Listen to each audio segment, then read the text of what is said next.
Now, are there any tools, disciplinary tools, that an angler can use to mentally discipline himself to get into that kind of fishing? This is no different than anything that you've ever been told or learned in your life, whether it was your parents or whether it was your coach or whether it was the teacher. And I know the kids are going to go, yeah, when I say this, but it's all attitude. And we've all heard it, you know, you got to have a good attitude. And maintaining that positive attitude is so important in fishing. So yeah, I have tricks that I used to do.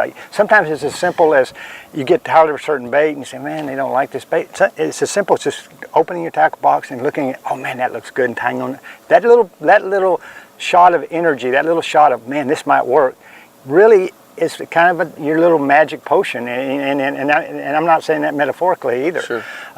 And so I got a lot of things. Okay, well, if you all of a sudden you start to see your enthusiasm wane fishing this area, you look over and say, wow, I haven't tried that kind of water.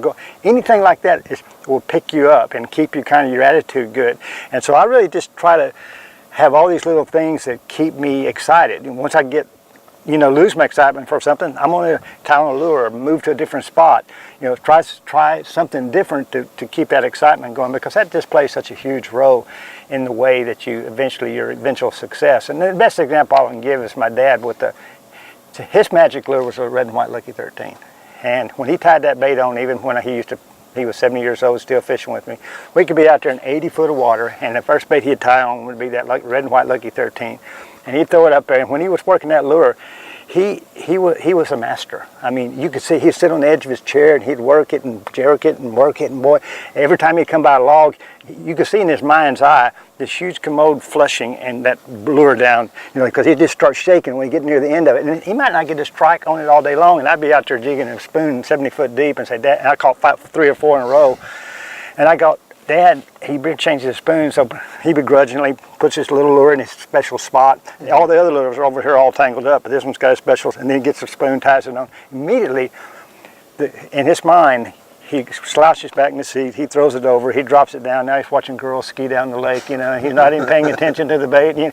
The fish are 40 foot deep, and the spoon's 10 foot deep, So what my point is, with that kind of confidence, I watched him catch fish with that Lucky 13 because of that confidence. He had no right catching. But because that mental, that focus, that mental attention, his casting, everything he did because of attitude, because of confidence was better. Casting, the way he worked the lure, just things like that. So that's why that's so important.